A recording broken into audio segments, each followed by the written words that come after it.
꽃보다도 더 검은 그 찬송가 때문에 죄의 색깔은 시커멓다 이렇게 본 거예요. 그런데 우리들은 그래서 시커먼 죄라고 생각했는데 성경에 보니까 죄의 색깔이 거기에 18절이 나와요. 그러니까 저를 보지 말고 성경을 보세요.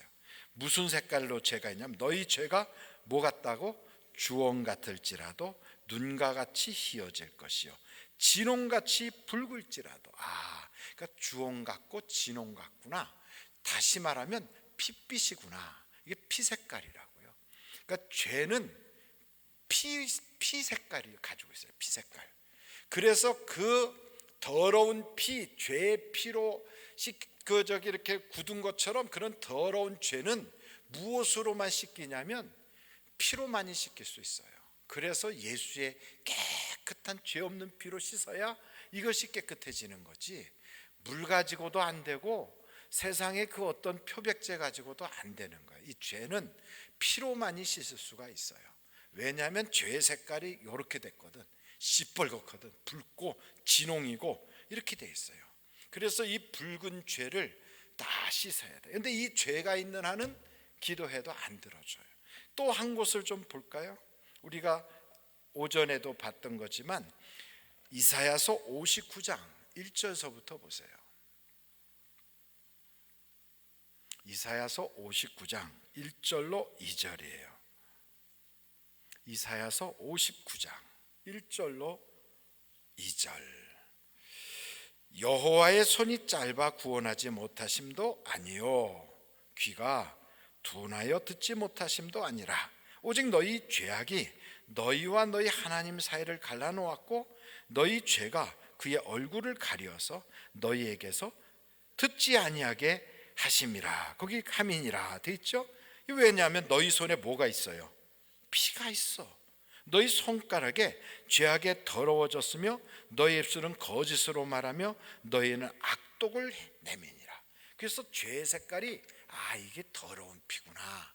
그래서 이걸 다 예수의 피로 씻지 않고서는 그 더러운 손에 절대로 하나님이 응답을 주시지 않아요. 그러니까 그렇게 죄 져놓고서는 자꾸 달라고 그러고 옆에서 도고기도 해달라 중보기도 해달라 그러면 하나님이 시끄럽다, 죄를 위해서 기도해 주지 마라 이렇게 말해요. 성경책 예레미야서 7장 16절을 보세요. 예레미야서 7장 16절. 그러니까 교인들이 와서 목사님 저 위해서 기도해 주세요. 아무리 기도해도 응답이 안 돼. 왜냐하면 하나님하고 그 사람 사이가 담이 있으니까. 그러면 죄의 담이 있으면 하나님이 시끄럽다, 기도하지 마라 이렇게 돼 있단 말이에요. 보세요 거기에. 그런즉 너는 이 백성을 위하여 뭐 하지 말라? 예레미야서 7장 16절이거든요. 그런즉 16장을 찾았으면 7장으로 빨리 가세요. 7장 16절. 그런즉 너는 이 백성을 위하여 뭐 하지 말라? 기도하지 말라. 그들을 위하여 뭐 하지 말고 부르짖어 구하지 말라. 내게 간구하지 말라. 내가 내게서 듣지 아니하리라. 그러니까 아무리 기도해도 안 들어준다 이 말이에요. 그러니까 하나님이 기도해도 안 들어주는 조건은 딱 하나예요. 죄가 있으면 안 들어줘요. 죄가 있으면. 그래서 오전 내내 계속 반복됐던 이야기가 그 죄를 다 해결을 해야만 기도의 응답이 있다 이 말이에요. 그러니까 중보 기도를 한다. 아무리 대단한 분이 기도해줘도 하나님이 안 들어줘요. 그러니까 내 기도를 들어주지 않으니까 가서 다른 사람한테 부탁하면 기도 들어줄까? 안 돼요.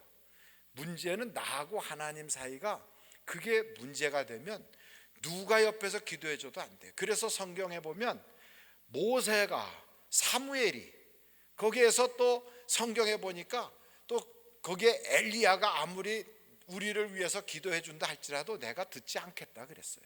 그러니까 여러분 대단한 인물이 우리를 중보 기도해 준다 해도 내 죄가 있는 한은 절대로 응답이 없다. 이걸 우리가 알아야 되는 거예요. 그 외에는 기도하면 다 응답받아요. 기도하면. 제 아내 이야기를 좀 할까 하는데 어떻게 괜찮아요? 네, 제 마누라 얘기를 한다 그러면 사람들이 삐죽하는 사람도 있더라고요. 여러분 마누라 얘기하는 사람을 뭐라고 그래요? 팔불출이라고 그래요. 어디 갔더니 파출부라고 그러더라고. 근데 제가 오늘은 잠시 팔불출이 좀 될까 합니다. 제 아내는 집안이 참 가난한 여자였어요. 그러니까 엄청 가난한데 어느 정도로 가난하냐면 아주 찢어질 정도로 가난한 여자예요. 아주 가난한 집안의 여자예요. 그런데 그런 여자로서 대학을 가고 싶은데 집안이 너무 가난하다 보니까 옛날에는 지금과 같은 무슨 장학제도나 무슨 10년 절이 융자제도나 뭐 이런 것이 없었어요. 옛날엔 돈 없으면 그냥 학교 못 가는 거지. 그래서 제 아내가 그래도 공부를 잘해서 시험을 봐갖고 수석을 하면 그러면 이제 학교에서 전액 장학금을 주니까 갈 수 있는데 대학 시험을 봤는데 붙기는 붙었는데 어중간하게 붙으니까 갈 수 있어요, 없어요? 못 갔지. 그래서 대학을 못 갔어요. 대학을 못 가니까 이제 동네 시장에 가니까 메리아스 가게가 있어요. 그래서 메리아스 가게에서 점원으로 일을 하는 거예요. 그래서 제 아내는 직업이 뭐냐? 메리아스 가게 점원이었어요. 학력은 고졸이고. 그래서 거기서 이렇게 일을 하는데 공부를 하고 싶은데 공부를 시켜줄 사람이 아무도 없는 거예요.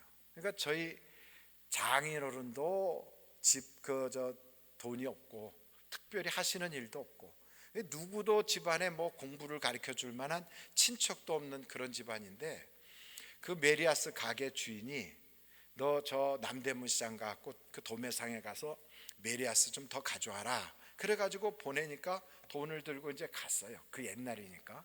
그리고 갔는데 버스를 타고 가는데 버스에서 계속 소리가 들리는 거예요. 아이고 학생들이 이제 입학때가 다가오니까 어떻다고 막 이제 학교 얘기가 계속 방송에 나오니까 가슴이 막 울렁울렁한 거예요. 뭐 하고 싶어서? 공부하고 싶어서. 하나님, 정말로 하나님이 살아계시다면 나 공부 좀 시켜주세요. 이런 마음을 가지고 그냥 마음이 울렁울렁하니까 자꾸만 자기도 모르게 속에서 기도가 쑥쑥 터져 올라오는 거죠.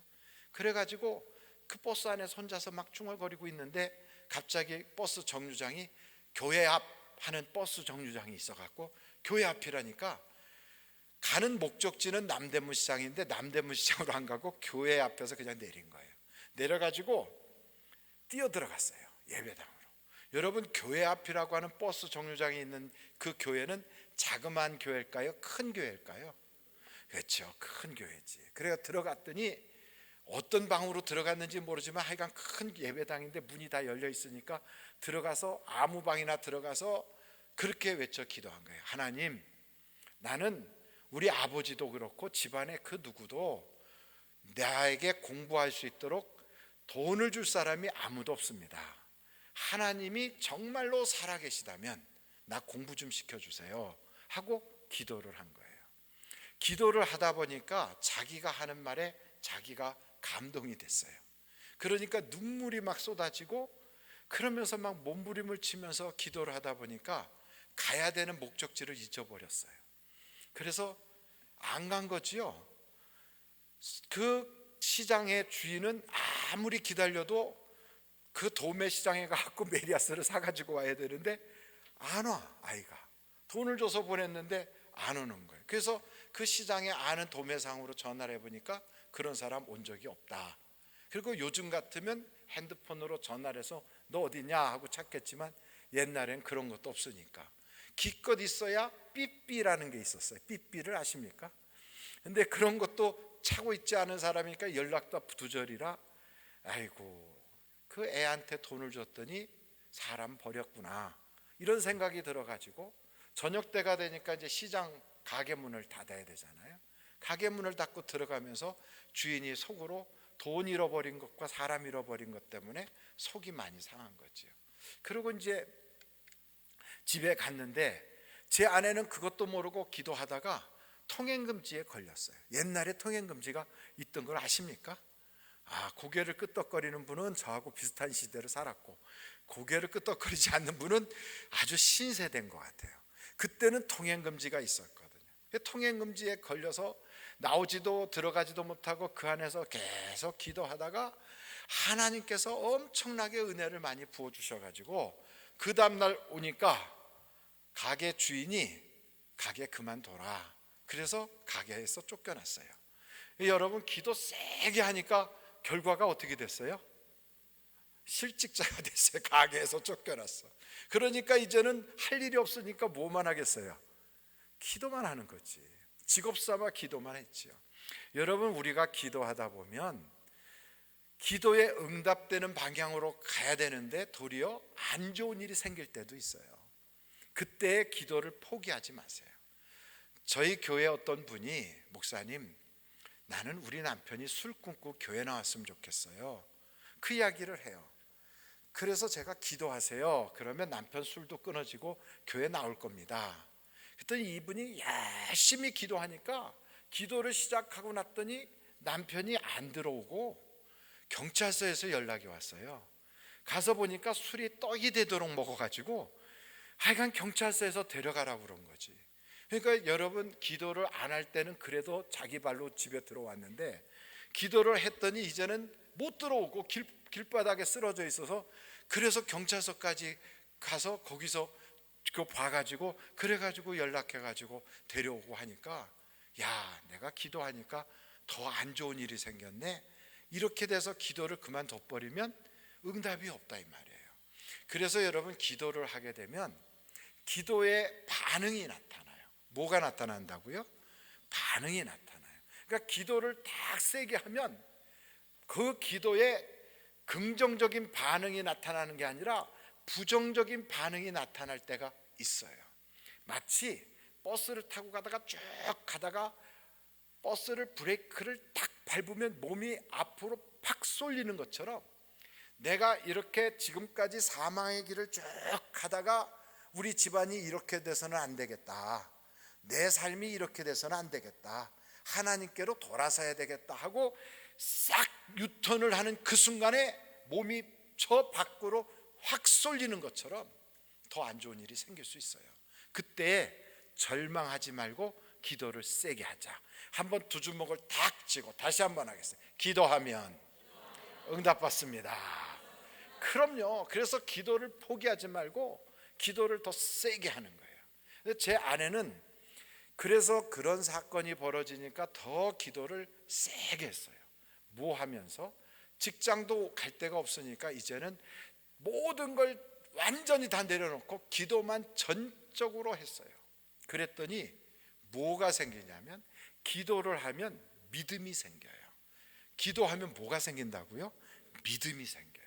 그러니까 어떤 사람은, 목사님, 저는 믿음이 없어서 기도를 못 한다는데 그게 아니에요. 기도를 하면 믿음이 생겨요. 그래서 제 아내의 마음속에 믿음이 생긴 거예요. 하나님이 공부를 가르쳐 줄 것 같다는 믿음이 생긴 거예요. 여러분, 내 병이 나을 거라는 믿음이 생기고, 내 사업장이 좋아질 거라는 믿음이 생기고, 내 가족이 가족적으로 구원받을 거라는 믿음이 생기면, 이 믿음이 먼저 탁 들어오면 그건 이제 응답이 오는 거예요. 근데 제 아내에게도 그런 믿음이 딱 생기니까 얼마나 감사해요. 그러니까 하나님께 내가 어떻게 감사를 해야 되나? 여러분, 하나도 바뀐 건 없어요. 환경이 바뀌었거나 누군가가 후원자가 생겨서 너 대학 들어가면 내가 공부 가르쳐 줄게, 내가 너 학비도 해줄게, 이런 사람이 생긴 것도 아니에요. 그냥 마음속에 믿음만 생긴 거예요. 그런데도 하나님이 가르쳐 줄 거라는 너무너무 감사한 마음이 생겨서 내가 이 일을 어떻게 은혜를 갚을까, 이런 생각이 든 거예요. 그래서 하나님 앞에 뭔가를 드리면서 기도하려고 결심한 거예요. 절 따라해 보세요. 심으면서 기도하면 응답이 옵니다. 그러니까 심으면서 기도해야 돼요. 심으면서. 그러니까 어떤 사람은 심지 않고 기도만 하는 사람이 있어요. 신앙생활에 3대 원리가 있어요. 심어야 거둬요, 기도해야 응답받아요, 믿어야 구원받아요. 이게 성경에 나오는 원리거든. 근데 이 원리를 하지 않고 믿지도 않아, 심지도 않아, 구하지도 않아, 그럼 아무 일도 없어요. 그러니까 이 세 가지가 분명히 있어야 되는 거예요. 믿어야 구원받아요, 심어야 거두는 거예요, 기도해야 응답이 오는 거예요. 근데 응답이 오려면 심은 대로 응답이 오는 거거든. 그러니까 여러분, 성경에 보면 사르밧 과부가 자기 집에 생면부지의 남자 엘리야가 왔다고요. 근데 그가 와서 하는 말이 너희 집에 그 떡이 있으면 내게 먼저 줘라. 이 뭐 가족도 아니고 친척도 아니고 그런 무슨 아는 사람도 아닌데 생면부지 남자가 와가지고 먹을 걸 달라고 그래요. 나는 사실은 떡이 없다. 있긴 있는데 이거 내 아들하고 둘이서 먹고 죽으려고 하면 한 주먹밖에 없다. 그랬더니 하는 말이 그거 먼저 나한테 달라는 거예요. 세상에 이런 사람이 다 있어. 아니 이렇게 정말로 뻔뻔한 사람이 세상에 다 있을까라고 생각하지만 이렇게 한 이유가 있어요. 하나님은 우리 것을 뺏어 먹는 분이 아니에요. 그런데 왜 그 가정으로 엘리야를 급히 보내서, 엘리야는 사실은 그릿시내가에 있었거든요. 그 여자한테 얻어먹지 않아도 까마귀를 통하여 떡과 고기를 날마다 먹던 사람이에요. 그러니까 굳이 거기 갈 이유가 없어요. 근데 하나님이 그걸 딱 끊고 거기로 빨리 가라는 거예요. 왜 가라고 그랬을까? 가서 얻어먹으래. 이왕이면 부잣집에서 얻어먹지 그 가난뱅이 집에서 얻어먹으면 뭘 먹겠어요. 근데도 꼭 그 집에 가서 얻어먹으래요. 그 왜 그랬는가 하면 심게 하느라고 그래. 심어야 거두거든. 그러니까 이 여자가 이 원리를 어떻게 알았는지 자기 아들하고 먹고 죽겠다고 하는 그 절박한 것을 그 엘리야에게 주는 거예요. 이게 심었거든. 그러니까 거기서부터 밀가루 단지에 밀가루가 폭폭폭폭 솟아나게 하는 거예요. 여러분, 만약에 이 집안에 그 여자가 밀가루를 심지 않고 쌀가루를 심었으면 뭐가 솟아났을까요? 그렇지, 심은 대로 거두는 거니까. 그러니까 하나님은요 심게 하신다고. 그러니까 요거 심게 할 때 우리의 마음속에 먼저 누가 찾아오냐면 마귀가 싹 찾아와. 그래서 인색한 마음을 갖게 하는 거예요. 야, 세상에 부자도 많고 우리 교회 안에도 돈 많은 사람 많어. 근데 하필이면 너같이 가난뱅이가 뭘 하겠다고 그러냐? 이런 생각이 쏙 들어오는 거예요. 너 주제를 알아야지. 그러면서 뭐라고 그러냐면 남들이 다 내도 넌 안 내도 괜찮아. 없으니까. 이렇게 말을 한다고요.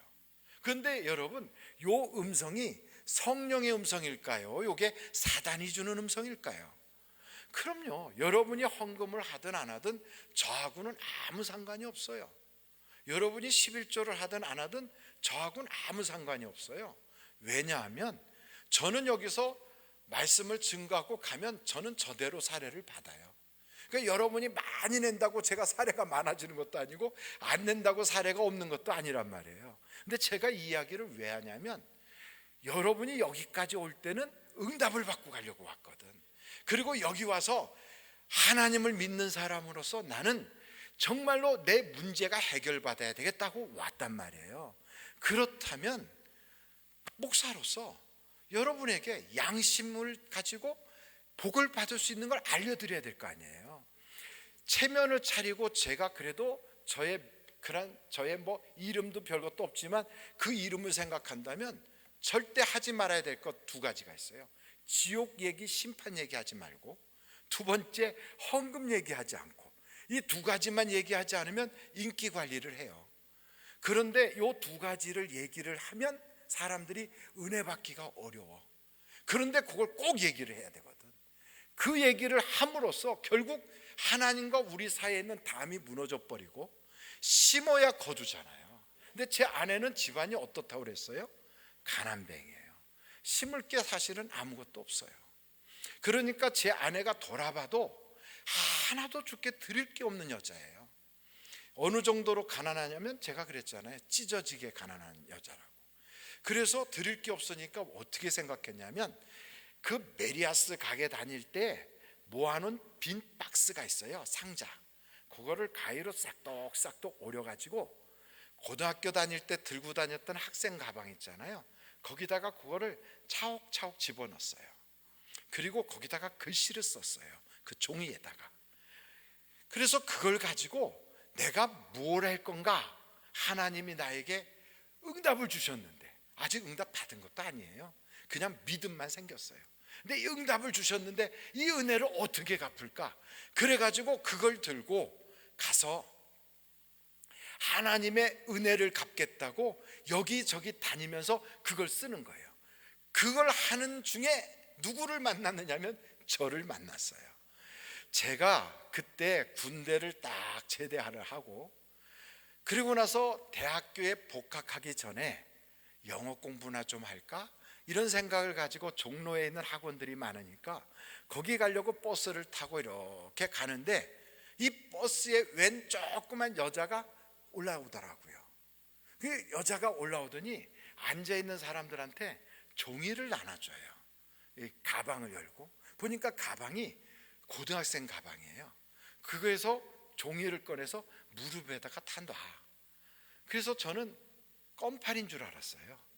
옷도 그냥 이렇게 초라하게 입었고, 그리고 대부분 그렇게 오는 사람은 영등포에 자리 잡고 있는 무슨 가게에서 뭐 이런 얘기 하잖아요. 그런 건 줄 알고 저는 이렇게 창밖을 봤는데 갑자기 앞에서 그래요. 여러분, 예수님 믿고 복 받으세요. 예수 믿으면 참 좋아요. 그러는 거예요. 그래서 제가 이렇게 앉아 있다가 탁 얼굴을 봤어요. 얼굴을 보는 순간 얼굴이 완전히 동그랑땡으로 생겼더라고요. 이렇게 동그랗게. 요즘은 얼굴이 이쁜 사람을 무슨 라인이라고 그래요? V라인. 근데 제가 있을 때는 얼굴이 이쁜 사람은 어떻게 생겼냐면 동그랗게 생겼거든. 그래서 그때는 보름달 같은 여자가 인물이 좋다고 그랬어요. 근데 보니까 얼굴이 동그랗게 생겼어. 그때는 노래도 있었어요. 동그라미 그리려다. 무심코 그린 얼굴, 그게 동그랗게 생겼거든. 딱 보니까 얼굴이 이쁘장해. 그런데 거기서 뭐라고 얘기하냐면 예수 믿고 복 받으래요. 그래서 저는 목사 아들인데 한 번도 전도를 해본 적이 없어요. 누구한테 예수 믿으라고 해본 적이 없는데, 아니 이 여자가, 키도 조그만 여자가 옷은 초라하게 입고 가방은 무슨 샤넬 가방이 아니라 고등학교 때 들고 다니는 그런 학생 가방을 들고 올라와가지고 종이를 꺼내서 나눠주고선 예수 믿고 복 받으래. 예수 믿으면 너무 좋다는 거예요. 그러면서 그 종이를 다시 걷어가는 거예요. 그래서 제가 내 무릎에 있는 종이를 탁 봤어요. 그랬더니 거기에 글씨가 써 있는데 다른 글씨가 아니라 예수님 믿고 복 받으세요, 감사합니다, 이렇게 써 있는데 글씨체가 추서체예요. 여러분, 추서체를 아십니까? 추사 김정희가 쓴 글씨체가 아니고 추한 글씨체를 추서체라고 그래요. 그런데 제가 이렇게 보니까 필체가 저하고 너무 닮았어. 꼭 초등학교도 못 나오고 유치원도 못 나온 필체로 개발세발 그렸어요. 근데 그것도 그렇게 못 쓴 글씨를 글쎄 창피한지도 모르고 나눠주고선 또 그걸 걷어가는 거예요. 그래서 그걸 다 걷어서 가방에다 넣고 그 운전하시는 분한테 인사를 꾹뻑하더니 다음 정거장에서 내리더라고요. 제가 바로 따라 내렸어요. 목적지하고는 아무 상관없이. 왜냐하면 저는 목사 아들이었지만 그 당시에 제 꿈이 목사가 되는 꿈이었거든요. 그러니까 목사가 되는 꿈을 가지고 있는 저에게 최고의 아내감은 어떤 여자일까요? 전도 잘하는 여자. 전도만 잘해오면 목회하기가 얼마나 좋아. 그냥 저는 설교만 하면 되니까. 꽃꽂이를 잘하는 여자, 피아노를 잘 치는 여자, 뭐든지 다 좋지요. 그러나 전도를 잘하는 여자가 제가 그 당시에 딱 느끼기에는 최고다, 최고. 그래서 보니까 전도를 하는 여자예요. 내가 저 여자를 놓치면 후회하겠구나 싶어서 따라 내렸어요. 그래갖고 내려서 그 여자 옆으로 살금살금 갔어요. 저기요.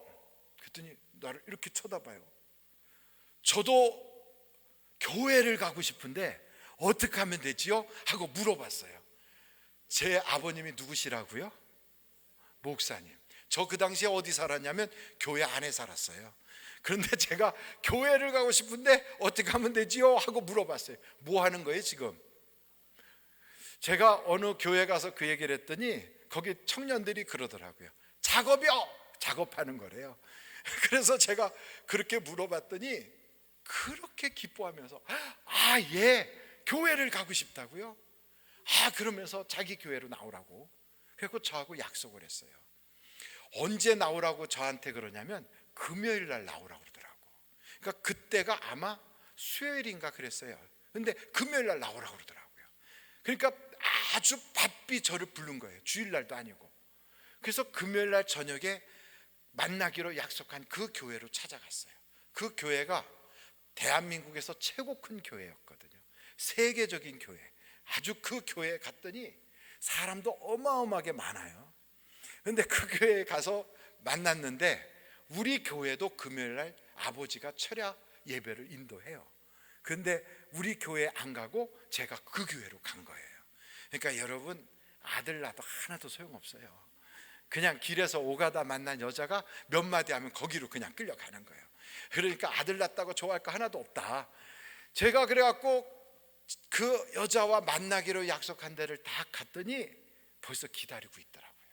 절 보더니 막 손을 흔들어요. 그래서 갔더니 앞에다 자리를, 성경책을 벌써 갖다 놓고 자리를 딱 만들어 놨어요. 그래서 제가 가서 앉았지요. 제가 교회에서 평생 산 사람인데 교회 문화를 잘 알까요? 모를까요? 잘 알지. 근데 잘 아는 티를 내면 돼요? 안 돼요? 안 되지요. 그러니까 노래를 불러도 모르는 것처럼 하고 있어야 돼. 근데 찬양을 하는데 그 당시에 무슨 찬양을 주로 했냐면 예수 이름으로 예수 이름으로 마귀는 쫓긴다, 그 노래를 아십니까? 아시면 고개를라도 좀 끄덕끄덕 해야 되는데 어떤 사람은 처음 듣는 것처럼 이러고.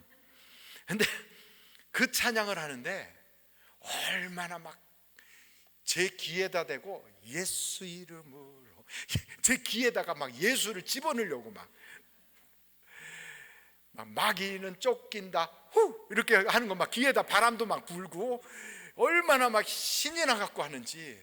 딱 느낌이 어떤 느낌이냐면 전쟁을 하다가 포로를 하나 잡아다가 옆에다 딱 앉혀놓으면 면류관 받은 것처럼, 이거 훈장 탈 것처럼 옆에 포로 하나 앉혀놓은 것처럼 그렇게 신이 나가지고 예배드리는 내내 저를 보면서 은혜를 받나 안 받나, 어떻게 이때 분위기는 어떤가, 저의 얼굴을 살피면서 그렇게 신나서 찬양을 해요. 근데 그때 부른 노래 중에 이런 찬양이 있어요. 마가다락방 마가다락방 주님의 제자같이, 이런 찬양이 그때 불려졌어요. 혹시 그런 찬양 아십니까? 예, 그걸 막 부르는데 마가다락빵 하고 빵에다가 힘을 엄청 주면서 부르더라고요. 그래서 제가 이상하다, 이건 빵에다 힘 주면 안 되는 노래인데.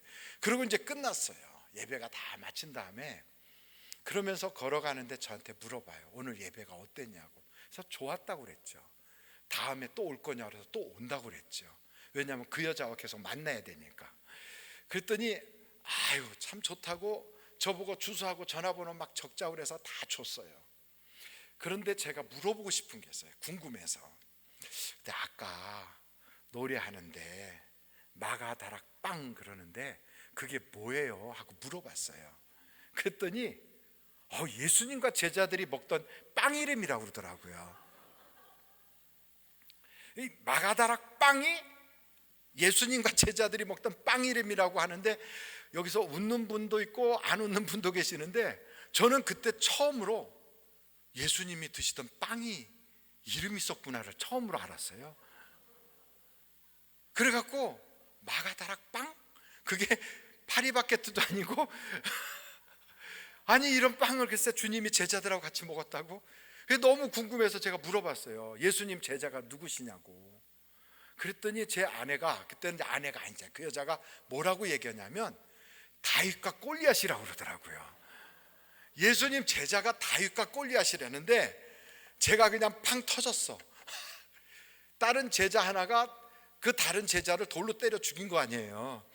그러니까 성경에 아는 게 한 개도 없어. 아는 게 한 개도 없는데 그 사람이 글쎄 전도하러 다닌 거 있죠. 그래서 제가 너무 기가 막혀서 제가 물어봤어요. 저 사실은 내가 앞으로 목사가 되려는 사람이다. 나는 우리 아버지가 목사님이다. 그러면서 제가 뭐라고 물어봤냐면 혹시 사모가 될 마음이 있느냐고 물어봤어요. 그랬더니 네 하고 대답을 하더라고요. 그 여자도 참 대단해요. 그죠? 한 번 봤는데 어떻게 그렇게 저에게 감동이 됐는지 한 번에 그렇게 딱 반응이 오는 거예요. 그래서 너무 기뻐가지고 제가 두 손을 딱 잡았더니 손을 쑥 빼요. 그래서 저를 딱 쳐다봐요. 그래서 왜 그러나 봤더니 사모가 뭔지 모르는 여자였어요. 교회가 워낙에 커가지고 그 교회에서 사모님을 한 번도 본 적이 없어요. 그냥 사자 들어가는 거는 교회 오래 다니면 하나 주는 줄 아는 거지요.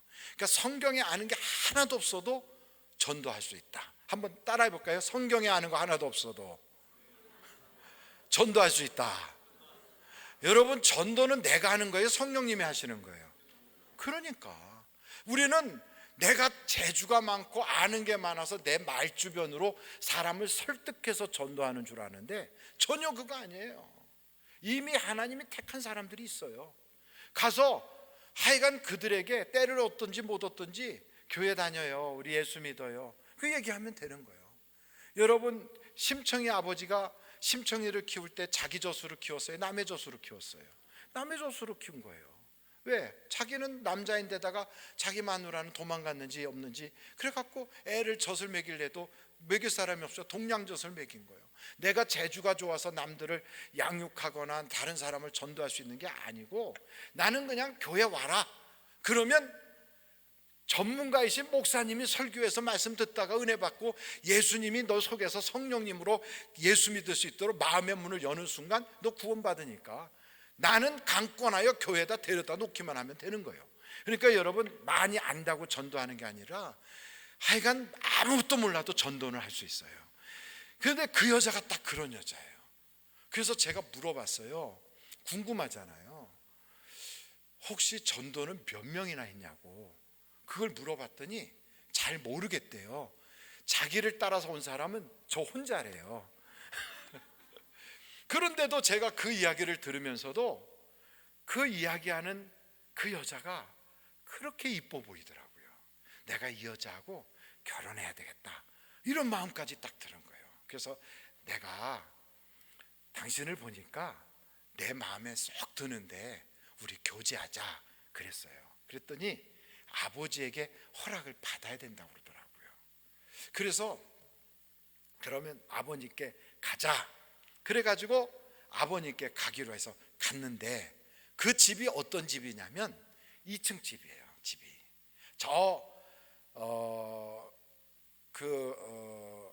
그 도시가 저 어디더라, 이젠 거기도 잊어버렸어요. 저 서울 옆에 구로동 옆에 붙어있는 거긴데 거기가 무슨 시인데 거기가, 예?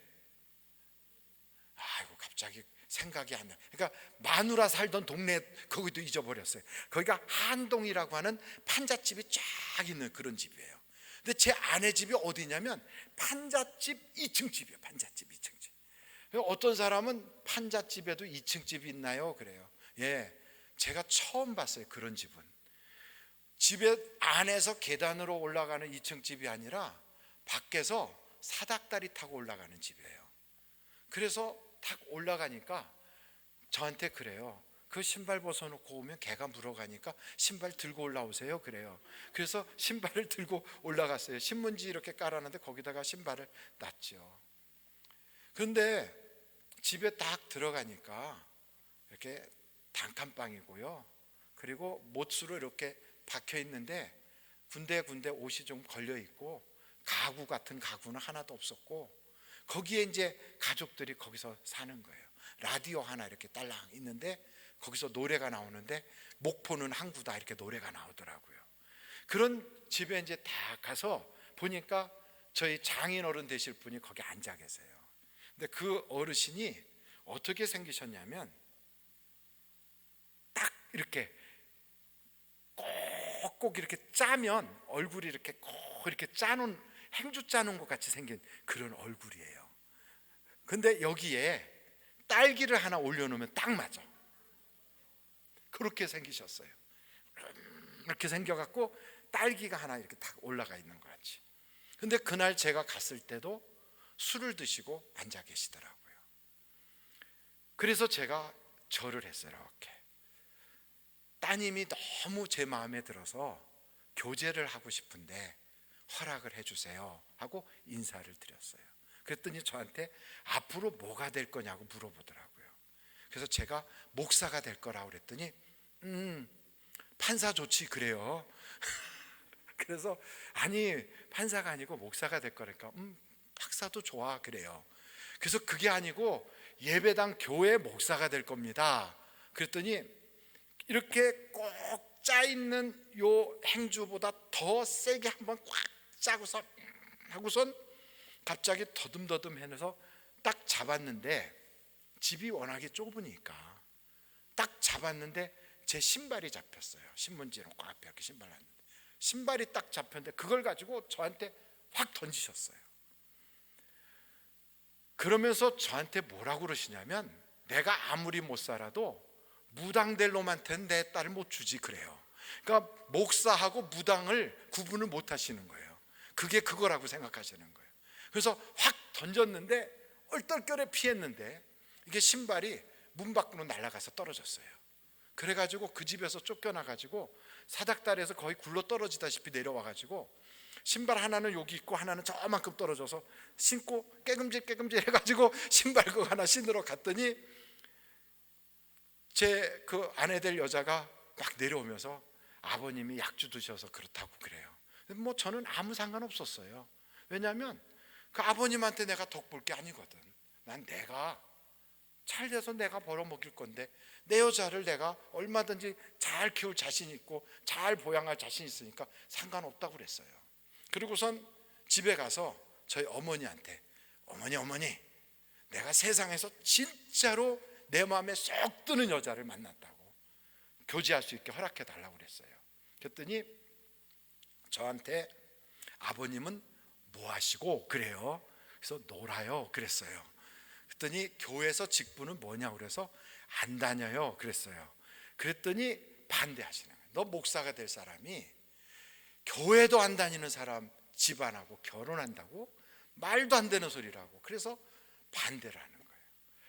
그 집에서는 제가 목사 된다고 반대하고 우리 집에서는 믿지 않는 집안이라고 반대를 하고, 그래서 양가에서 반대를 세게 하니까 그냥 내버려 뒀으면 둘이 사귀다가 헤어질 수도 있었어요.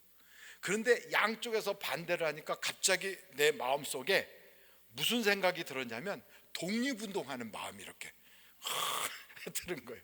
여러분 반대가 있으니까 갑자기 마음속에서 의분이 쫙 생긴 거예요. 그 여자가 아니면 안 될 것 같은.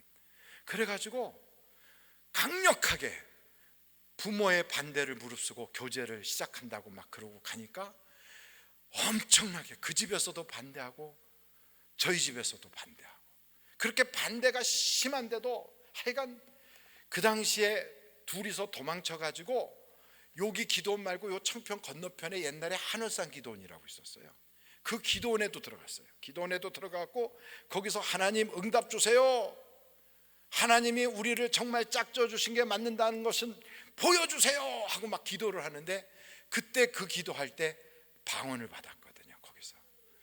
그래갖고 야 이건 하나님이 응답 주신 게 틀림없다 이러고선 아주 세게 나가는데 집에서 가만히 생각하니까 이건 목사 집의 아들이 결혼 반대하니까 사고 날 것 같아. 꼭 사고 치기 직전이라. 그래서 요것들을 떼어놔야 되겠다 이렇게 생각이 부모님한테 들으셨나 봐요. 그래갖고 저희 아버님의 가까운 친구분이 미국에서 목회를 하시면서 미국의 예비역, 미국 군인 예비역 원스타가 있었어요. 문대연이라고, 데니문이라고 하는 목사님인데 이분이 예비역 원스타인데 야 미국 군인은 굉장히 특별하더라고요. 그 당시에 미국에 가려면 미국 비자를 받으려고 대사관에 가서 줄을 서가지고 기다려야 돼요. 새벽부터. 그런데 이분이 총영사를 만나가지고 그냥 뭐 저에 대한 얘기를 이렇게 하고 자기가 신원보증하고, 그러니까 미국의 원스타가 신원보증하니까 저는 대사관도 안 가고 비자를 다 받아놨어요. 근데 저는 그것도 몰랐어요. 근데 어느 날 저희 어머님이 미국에서 손님 오니까 공항에 가서 한번 저기 인사하러 가자 그래갖고 갔는데 웬 짐보따리를 이따만한 걸 끌고 나가더라고. 근데 그게 제 건지 몰랐어요. 그러고 갔는데 그 대님은 목사님이 저를 딱 붙잡고 같이 왔던 다른 분이 그 가방을 끌고 막 끌고 들어갔고, 저는 저하고 교제하던 그 여자한테 잠깐 나 미국 갈게 하는 소리도 못하고 강제로 멱살 잡아서 끌려가가지고 비행기를 타고 미국으로 가게 됐어요. 이야, 이래가지고 미국에 딱 가니까 둘이 만날 수가 없게 됐잖아요. 그런데 그때 무슨 일이 있었냐면, 제 아내 되는 여자가 그 당시에 다니는 교회가 대한민국에서 최고 큰 교회였고, 그때 그 교회 목사님이 조아무개라고 하는 머리가 이만큼 벗겨진 목사님이 계시는 그 교회였거든요.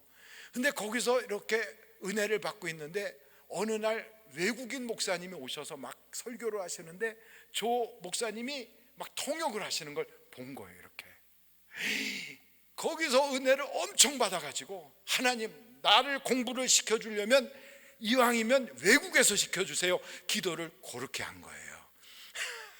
저를 따라해보세요. 기도가 크면, 아이고 다 해봐요. 기도가 크면 고난도 크다. 그러니까 기도를 하는 데는요, 커트라인이 없어. 무슨 기도를 할지라도요, 그 기도에 하나님이 다 응답을 주신다고. 그런데 기도가 크니까 환난이 많은 거예요. 그래가지고 저를 미국으로 보냈는데, 미국의 아주 조그만 동네로 보내가지고 한국 사람이든 동양인은 그 동네에서 처음 봤대, 저를. 그러면서 제가 이렇게 걸어가면 동네 할아버지들이 밖에 쭉 나와서 저를 보면서 TV에서 보던 동양인 처음 봤다고 그러는 아주 시골 동네에다 저를 딱 갖다 놓고 저한테는 돈을 한 푼도 주지 않고, 하여간 학교 등록금 외에는 거의 돈이 없어요. 먹고 죽지 않을 만큼만 돈을 줘요. 그래갖고 그것 가지고 제가 뭘 했냐면 편지를 썼어요. 제 아내 되는 사람한테. 제 아내 될 사람은 한국에서 뭐만 하냐면 기도만 하는 거예요. 두 주먹 한번 딱 줘봐요. 그래도 이거 돈 드는 거 아니니까 순종하면 복 받을 거예요. 기도하면, 다시 한번 크게, 기도하면 응답받습니다. 그렇게 기도하면 응답받는다는 오직 이거 하나만 가지고요, 하나님, 공부는 안 시켜주고 나하고 그래도 그냥 달달하게 서로 교제하던 남자는 미국으로 가버리게 하고, 하나님, 나 미국에 가서 공부시켜주세요. 그리고 기도를 하는데, 나는 그것도 모르고 미국으로 나를 보냈으니까 이제는 어떻게 하나 하고 탁 앉아서 공부하려고 앉아있으면요, 그냥 갑자기 칠판에 동그라미가 이렇게 그려지는 거예요. 이렇게 보름달만 뜨면 이렇게 쳐다보고, 옛날에 갑돌이와 갑순이라는 노래가 있었거든. 그 노래가 저절로 불려지는 거예요.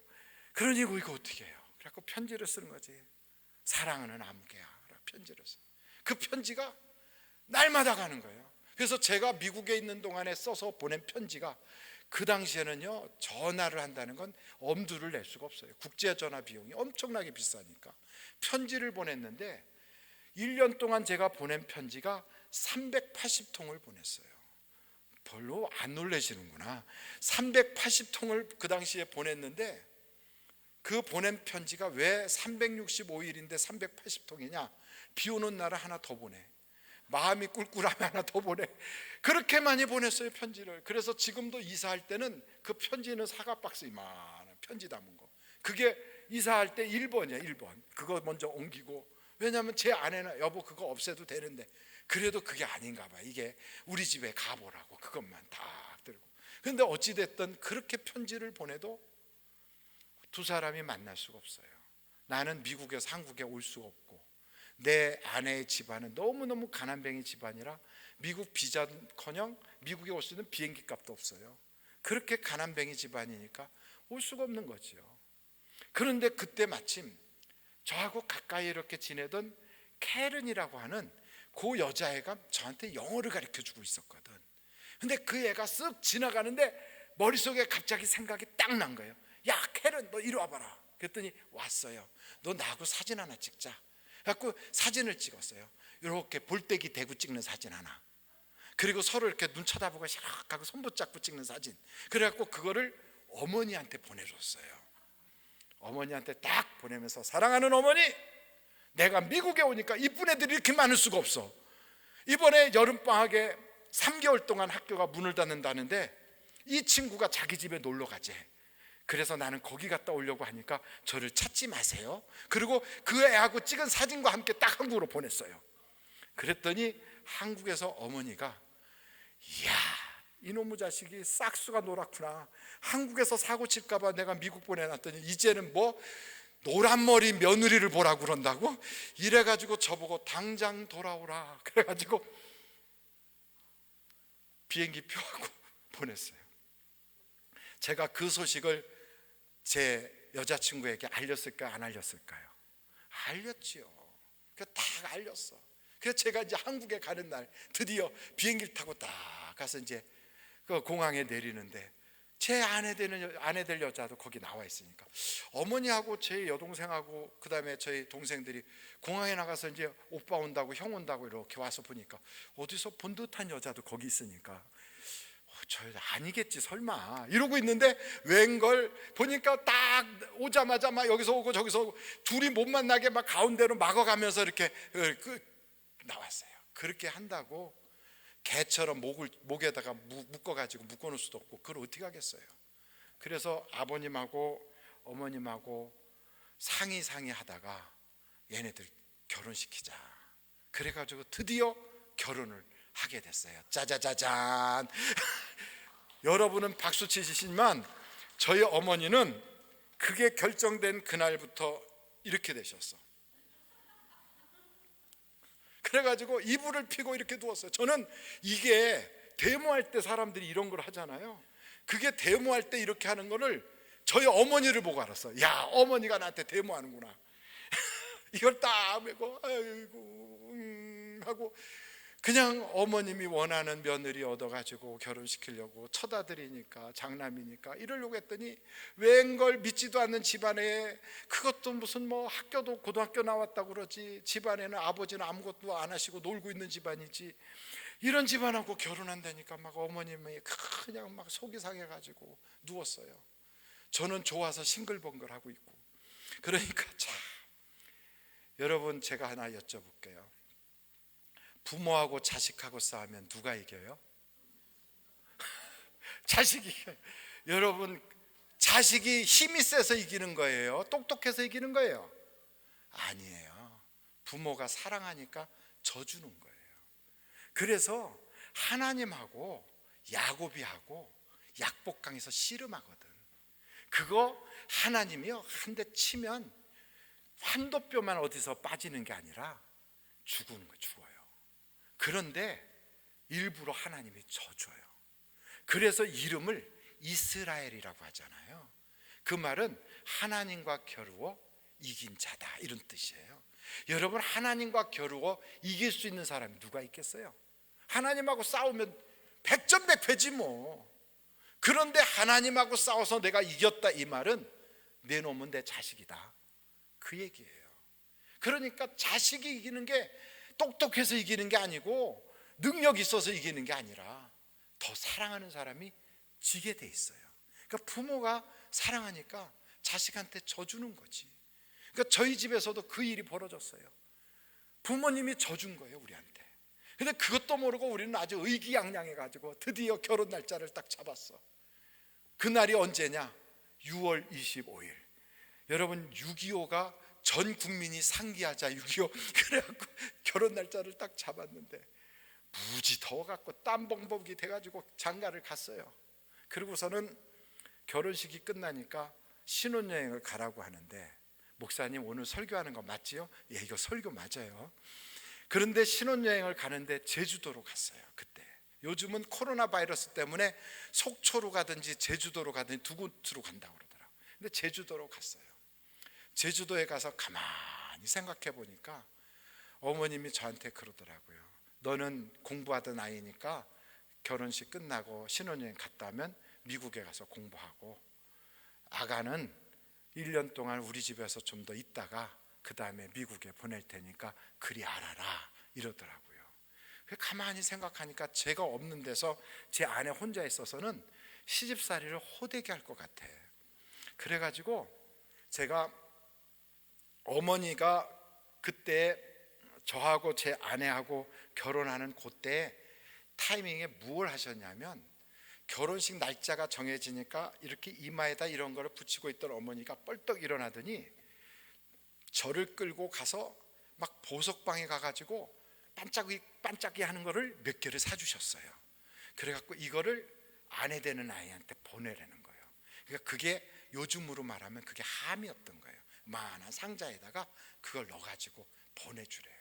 그래갖고 그거를 친구를 통해서 간 게 아니라 제가 들고 갔어요. 가가지고 그거를 딱 펼치니까 안에 반짝이가 많더라고. 목걸이, 귀걸이, 그 다음에 무슨 온갖 반지 이런 게 몇 개가 쭉 있더라고요. 그래갖고 그 다음날 바로 팔아버렸어요. 그걸 다. 왜냐하면 장인어른하고 장모님이 결혼식 당일날 입고 올 옷이 없더라고. 그리고 그 집에서 우리 집에다가 보낼 패물이 하나도 없어. 그리고 제 아내가 돈을 좀 가지고 있어야 되는데 그만한 돈도 없어요. 그래서 그걸 다 팔았어요. 그래가지고 그것 가지고서 결혼 준비를 다 한 거예요. 그러니까 하나님은 참 예비하시는데 능력이 있으세요. 그래가지고 그걸 다 팔아가지고 준비를 하면서 비행기표를 저하고 맞춰 딱 준비를 했어요. 신혼여행 갔다 오자마자 그 짐을 풀지도 않고 들고서 미국으로 도망가 버렸어. 둘이서. 여러분, 부모의 입장에서 볼 때는 괘씸할까요? 괘씸하지 않을까요? 괘씸하지. 이런 왼수가 없지요. 그냥 너무 화가 나니까 집에서요 저의 모든 비용을 딱 끊었어요. 미국 생활하는데 필요한 모든 생활비를 싹 끊었어요. 그래서 그때부터 드디어 광야 인생이 시작됐어요. 안 해본 게 없었어요. 그래도 버티고 끝까지 미국에서 남아서 공부한다고 버티고 있었죠. 제 아내는 미국에 가서 하나님께 기도합니다. 하나님, 미국까지 보내주시면 하면 뭐합니까? 약속한 대로 공부를 시켜줘야 되지 않습니까? 하고 막 하나님께 엄청 기도한 거예요. 시간이 많이 지났지만 다시 한번 두 주먹을 딱 져보세요. 다시 지고 기도하면 응답받습니다. 그렇게 기도하던 어느 날 제가 운동장을 막 뛰는데 글쎄 이렇게 산타크로스 같이 큰 현지인 그 서양 아저씨가 막 뛰는 거예요. 하이. 그래서 저도 하이 하고 이렇게 보니까 총장님이야. 그래서 나보고 야 반갑다, 너네 집이 어디냐 그래요. 요 앞이라고 그랬죠. 그랬더니 그 총장님이 집에 가봐도 되냐고 그래요. 그래서 세상에 대학교 총장님이 외국 유학생 집에 온다는 건 상상할 수가 없는 거예요. 너무 기뻐가지고 웰컴이라고 그랬어요. 영광이라고. 그랬더니 우리 집에 오셨어. 그분이 앞에 이렇게 서시고 저는 뒤에서 이렇게 문을 열었죠. 제 아내는 우리 집에 올 사람이 아무도 없으니까, 단칸방이지만 아무도 없으니까 문이 열릴 때 당연히 저 혼자 오는 줄 알고 그냥 엎드려서 기도하고 있었어요. 이렇게 십자가 나무 하나 붙여서 이렇게 놓고, 그러고서 거기서 무릎 꿇고 기도하는데 총장님이 이렇게 들어오셨어요. 집이 좀 약간 어두컴컴했거든. 조그만 집이지만. 그러니까 그 소파가 있으니까 소파에 턱석 앉으셨어요. 이렇게 장 소파예요. 이거 잡아당기면 침대 되고 밀면 소파 되는 그런 거예요. 거기에 턱딱 앉으셨길래 제가 이쪽 옆으로 탁 앉았더니 제 아내가 이상해. 혼자 들어온 게 아니라 한 사람이 더 들어온 것 같으니까 기도하다 말고 이렇게 고개를 돌렸어요. 근데 그 돌릴 때 총장님하고 제 아내하고 눈이 딱 마주친 거예요. 제 아내의 얼굴에는 눈물이 가득해가지고 왜 울고 있냐고 그래요. 그래서 제가 그랬어요. 공부하고 싶은데 돈이 없어서 저렇게 울고 있다 그랬어요. 그랬더니 총장님이 이렇게 보더니 자기가 공부를 지원해주고 싶대요. 이야, 하나님의 은혜 아니에요? 그래가지고 너무 감사해가지고 고맙다고 그랬죠. 내일 부총장을 만나래요. 그 부총장이 학교의 행정을 담당하는 닥터 리틀이라고 하는 부총장인데 그분을 만나래요. 그래서 그 다음날 저 타고 갔어요. 그랬더니 닥터 체니가 너하고 내 아내하고 두 사람에게 다 풀 스칼라십을 주고 공부를 시키라고 그랬다 그래요. 할렐루야. 우리 하나님께 영광 받습니다. 여러분, 기도하니까 기도하는 사람 옆에 붙어 있기만 해도 같이 복 받아. 그러니까 두 사람이 다 같이 장학금을 다 받아갖고 공부를 하라는 거예요. 이야, 제가 그래도요, 미국에서 전액 장학금 받고 공부한 사람이에요. 제 아내가 기도하는 바람에 그래갖고 두 사람이 완전 전액 장학금으로 졸업할 때까지. 그 졸업을 할 때가 딱 됐는데 학교에서 제 아내 보고 이상하다는 거예요. 그 왜 이상하냐고 그랬더니 너는 F1 비자인데, F1 비자는 유학생 비자인데 내 아내는 비자가 없다 이거예요. F1 비자가, 유학생 비자가 없다는 거예요. 그래서 그랬어요. 제가 원래 처음부터 없었어. 동거 비자로 왔거든, 내 부인으로. 그래서 F2 비자야 그랬더니 학교에서 발칵 뒤집어졌어요. 장학금을 다 줬는데 학교 다닐 수 없는 사람을 공부를 시킨 거예요. 그런데다가 돈까지 줘가지고, 그러니까 학교가 이게 법적으로 큰일 난 거예요. 그러니까 부총장이 비서를 대동하고 저희 내외를 그 차에다 태워가지고 캔자스 시티라고 하는 데까지로 가가지고 거기에 그 이민국에 가가지고, 원래 그런 걸 하려면 변호사를 사야 되는데 학교 부총장이 직접 가서 다 보증 쓰고 막 이래가지고 제 아내의 신분을 싹 바꿔줘 버렸어요. 할렐루야. 그래가지고 졸업을 그냥 딱 해버린 거예요. 그러고 났더니 학교에서 장학금 받고 공부를 했다고 하는 그 소식을 들었는지 대학원에서도 또 장학금 줄 테니까 오라고 그래가지고 저하고 제 아내가 장학금을 받고 샌프란시스코로 가서 거기서 또 공부를 하게 된 거예요. 하나님은 참 멋쟁이 하나님이세요. 기도하면 역사가 나타나는 거예요. 그래가지고 마지막 샌프란시스코에서 공부를 마치고 이제 학위를 받게 됐는데 한 달쯤 남겨놨을 때 한국에서 어머님이 오셨어요. 10년 동안 저희는 죽을 고생하면서 공부를 마쳤는데 한국에서 어머님이 오셨어. 그래가지고 공항에 도착하는 일자가 딱 정해지니까 저하고 제 아내하고 얼굴이 굳어져가지고 어떻게 하나 그랬어요. 한국에 올 마음이 하나도 없었거든. 왜냐면 한국에 와봤자 어디를 가. 그래서 부모님하고 완전히 결별된 상태로 그렇게 있었는데 어머님이 딱 오셔가지고 저하고 어머니하고 제 아내하고 손잡고 기도하러 뒷동산에 올라가기 시작했어요. 졸업 한 달을 남겨놓고. 그러더니만 제 아내하고 어머니하고 기도하더니 점점점 둘이 울고불고 난리가 나더니 나중엔 저는 간데 없이 그냥 완전히 그 도토리 같이 개밥에 도토리처럼 빠져버리고 둘이서 붙잡고 그냥 울고불고 이러더니만 나오미하고 룻이 돼버렸어요. 그래가지고 얼마나 가까운지 제가 그때 깨달았어요. 어머님이 먼저 화해의 제스처를 먼저 한 거예요. 어머님이 먼저 손을 내밀었어요. 그래가지고 어머니하고 화해가 일어나고 제 아내하고 어머니하고 하나가 되고 나니까 너무너무 막 좋아서 막 세상에 친어머니보다 친정어머니보다 시어머니가 더 좋대. 그러더니만 기도하더니 제 아내가 뭐라고 그러냐면 이제 졸업하면 한국 가자는 거예요.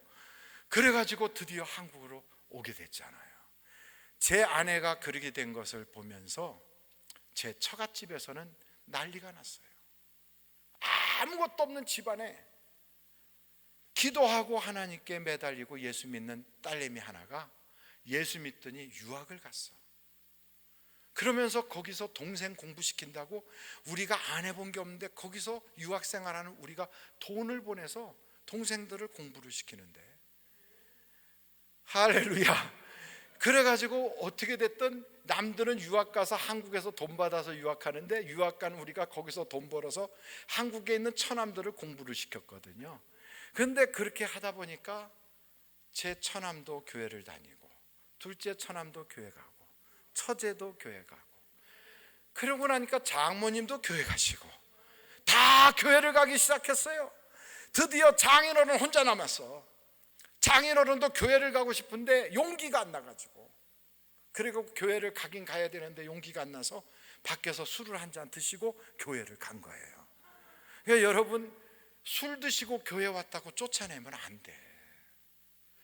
용기가 안 나니까 술을 드시고 간 거예요. 그래서 술을 드시고 교회 예배당에 갔는데 술 냄새 나고 그러니까 사람들이 자꾸 쳐다보니까 맨 뒤에 구석자리에 앉으신 거지. 저희 장인어른은 장모님하고 나이 차이가 많이 나시거든. 이북에서 피난 내려와가지고 혼자서 그렇게 독신으로 사시다가 나중에 결혼해가지고 그래서 늦게 뒤늦게 이룬 가정이거든요. 저희 장인어른이 교회 가서 말씀을 듣는데 그날따라 앞에서 설교하는 목사님의 설교가 다 장인 두고 하는 말씀인 거예요. 너무 가슴이 막 그냥 먹먹해가지고, 그래서 예배는 끝났는데 혼자서 눈물이 자꾸 나니까 기도라는 걸 처음으로 해보셨어요. 뭐라고 기도했냐면 내 딸년이 말하는 하나님 아버지, 이렇게 기도하셨어요. 그런데 아버지라고 하는 이름을, 아버지라고 하는 걸 몇십 년 만에 처음으로 불러본 거예요. 아버지라는 말을. 그 아버지를 하는 중에 입이 아버지 이렇게 된 거예요. 그러다가 통곡을 하고 막 앞에를 쳐가면서 울다가 방언이 터졌어. 할렐루야. 저는 그래서 방언 못 받는 사람한테 아이고, 술 드시고 가서도 받는 방언을 그걸 왜 못 받느냐고 제가 그랬어요. 하여간 장인어른이 방언을 받았지 집안, 온통 온 집안이 다 예수 믿는 집안으로 싹 바뀌었어요. 여러분, 그 집안에 여자 하나 딸내미 하나 예수 믿었는데 그 한 사람이 예수를 믿으니까 성경의 말씀이 그대로 이루어지는 거예요. 주 예수를 믿으라, 그리하면 너와 내 집이 구원함을 얻으리라. 얼마나 놀라운 약속의 말씀이에요. 이게 이루어졌어요. 저희 장인어른이 교회를 다니기 시작하니까 멀리까지 못 가요. 그러니까 가까운 교회로 이제 교회를 옮기셨어요. 동네 교회로 가시는 거예요. 동네 교회에 가면서도 너무 은혜를 받으니까 너무너무 감사해가지고 날마다 교회 가서 울고 날마다 은혜를 받아요.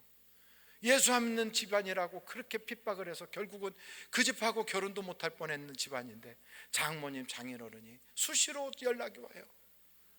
오 목사님, 우리 기도원에 기도하러 가, 목회 잘하세요, 이러고 전화를 해요. 그런 그 양반이 그냥 자녀들이 다 목회자가 되고 선교사가 되고 집안이 그렇게 되니까 애들끼리 모여가지고 엄마 아버지 계속 환자집에 살게 할 수 없지 않냐, 그 동네 저 아래 주공 아파트라도 하나 사드려야 되지 않냐, 그래가지고 돈을 모아서 아파트 하나 사드렸어요.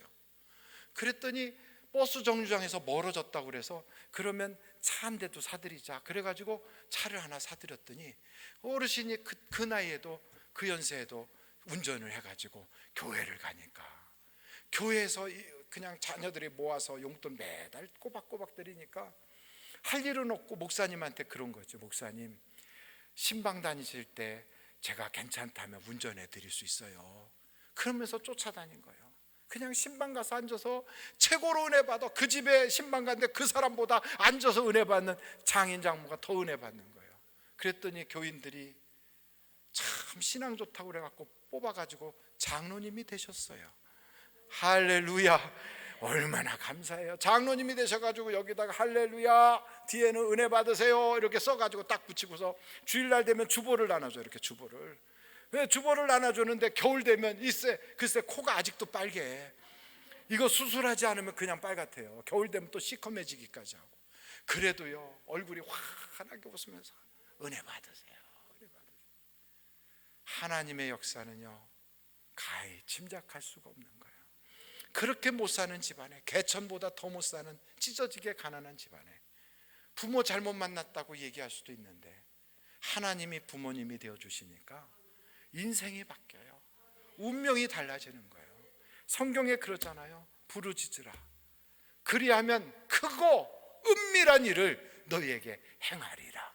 여러분, 기도하면 응답이 쏟아지는 거예요.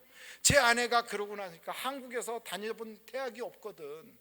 그런데 미국에서 그렇게 공부하면서 거기서 성경 공부 가르쳤던 분이 건국대학교의 교수님이 되셨어요. 그랬더니 그분이 목사님 저한테 그래요. 우리 학교에서 여름방학에 교수님들하고 학교 스태프들 좀 모아가지고 성경 공부 좀 하려는데 목사님이 바쁘시면은 사모님이라도 좀 보내주세요. 그래가지고 제 아내가 가서 거기서 성경 공부를 가르친 거예요. 그러다 보니까 거기 있는 교수님들하고 거기에 스태프들이 잘 가르친다고 그러지 말고 학교 교목이 돼달라고. 그래가지고 건국대학교 교목이 됐어요. 글쎄 사모가. 할렐루야. 그러고 났더니 교목만 한 게 아니라 학교 안에다가 교회를 세웠어. 그랬더니 옆에 있는 저 시립대학에서도 우리도 교회를 세워달라, 경희대에서도 우리한테도 세워달라, 한양대에서도 세워달라, 고려대에서도 세워달라, 서울대에서도 세워달라, 그 외국인 저 외국어 대학에서도 세워달라. 그래가지고 학교 안에 교회를 세우기 시작했는데 그 교회가 약 21개가 된 거예요. 21개. 영남대, 지금 누구 자랑하는 것 같아요? 마누라 자랑하는 거 아니에요. 제 아내는 키가 자그마해요. 근데 그런 여자도 내가 하나님한테 이렇게 큰 은혜를 받았는데 내가 이 은혜를 어떻게 갚을까? 하나님, 이 땅에 대학이 있는 곳마다 넌 크리스찬 대학에, 미션 스쿨이 아닌 대학에 교회를 세우게 해주세요 하고 꿈을 가지고 기도를 했더니 하나님이 교회를 세우게 해준 거예요. 그렇게. 그래갖고 21곳에 교회를 세우게 된 거예요, 여자가. 그래가지고 그 대학들마다 있는 그 이름을 대학연합교회 이렇게 세웠는데, 거기서 이름을 따가지고 그래가지고 젊은이들이 모여가지고서 그래가지고선 교회가 하나는 빛의 자녀교회라고 세우고, 제 아내가 그래가지고 목사 안수를 받았어요. 저하고 신학 공부도 같이 했으니까. 그 교회를 따로 한 지가 한 20년 됐어요.